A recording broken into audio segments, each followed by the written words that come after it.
من المسجد الحرام الى المسجد الاقصى الذي باركنا ما حوله لنريه من آیاتنا یاد نشانیاں نے پاک ہے وہ ذات جو اپنے عبد کو لے گی راتوں رات مسجد حرام سے مسجد اقصیٰ تک، مسجد اقصیٰ سے سدرۃ المنتہا تک۔ جبریل امین علیہ السلام فرماتا ہے یا رسول اللہ میرے پڑ جل جاتے ہیں، ماشاءاللہ۔ پھر میرے محبوب آگے چلے گئے کہاں کعبہ حسین، جدھر کہاں کعبہ حسین کتنا فاصلہ ہے، سوئی جتنا دھاگا نہیں دکھتا اتنا فاصلہ، وہاں کیا دیکھیے گنٹھی دیکھی راز ہے، واہ جی واہ واہ۔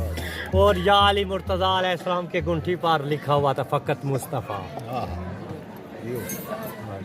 ہم کو حیدر کے فضائل کی حد نہ ملی، تم کو شکوہ ہے کہ ہم حد سے باہر بڑھا دیتے ہیں۔ علی علی پکارے جا تو علی علی، آخری دور علی علی پکارے جا تو علی علی، بس علی علی بعد رسول اللہ شان علی ہے، جان نبی دی جان علی ہے، دو جگ دا سردار علی ہے۔ علی علی بس علی علی، فتح ہوئے جس پروچ جاندے کوٹ کفر نو مار مکاندے، فتح بخشے رب جلی ہے۔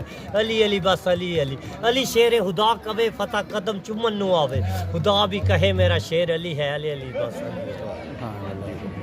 اسی تھوڑا آ جاؤ جی جی کرو کرو، کیونکہ آج 15 ہو گیا، منو روٹی نہ کر